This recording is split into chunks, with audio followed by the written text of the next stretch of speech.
Hello po sa ating lahat. Real talks lang sa mga nangyayari sa ating bansa, lalong-lalo na sa larangan ng politics. Recently, and even today, ini-insist ng ating Vice President na si Inday Sara na siya ay ini-impeach, na may prepare na impeachment proceeding laban sa kanya. Ganun pa man, sinasabi naman ng House of Representative na walang plano na ganyan. Okay, kasi sila raw ay busy sa mga iba't ibang bagay, kaya ganyan. So that was the official statement ng Kongreso, at ganoon din yung mga sinasabi ng ilang congressmen. There is no such impeachment or planned impeachment procedure. Okay.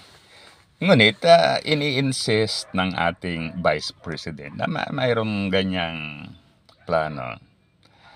Ngayon, sa tingin ko,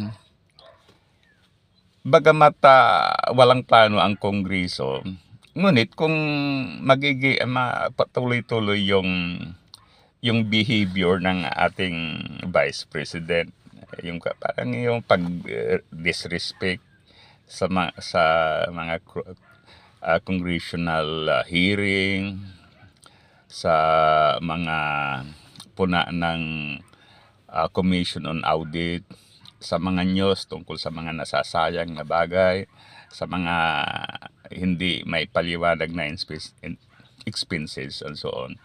So possibly talagang magkakaroon ng impeachment proceeding laban sa kanya. Sabi na natin sa ngayon, wala pa.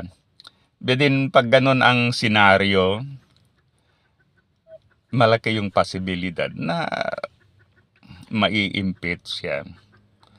At pagkatapos, halimbawa, mai-impeach siya, sa palagay ko, malaki yung possibility na magiging successful yung impeachment proceeding. Why? Kasi based sa mga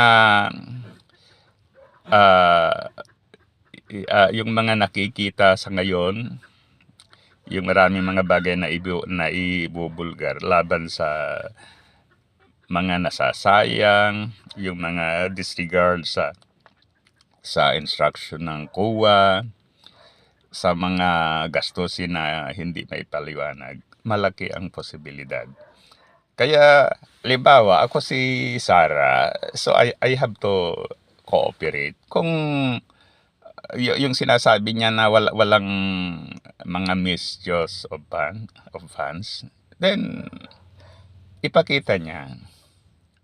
Kung mayroon siyang yung pinaka-focus niya ay matulungan ang Pilipino, so sana walang masayang na pondo ng gobyerno, dahil yan ay pondo ng taong bayan o pera ng taong bayan. Okay? Kaya yon pa yung being soplada, yung being winawala yung baguhin na niya sana. She has to cooperate with whatever authorized government agency na nagre-require sa kanya na mag-explain, na magbigay ng mga data, magbigay ng information tungkol sa mga pondo na napunta sa Office of the President, as well as the Department of Education noong panahon niya. So muli, thank you. Sana i-like at saka subscribe sa ating YouTube channel. Mabuhay tayong mga Pilipino. Please subscribe para tuloy-tuloy itong pagbibigay natin ng personal na pananaw sa mga issues. Mabuhay tayong lahat.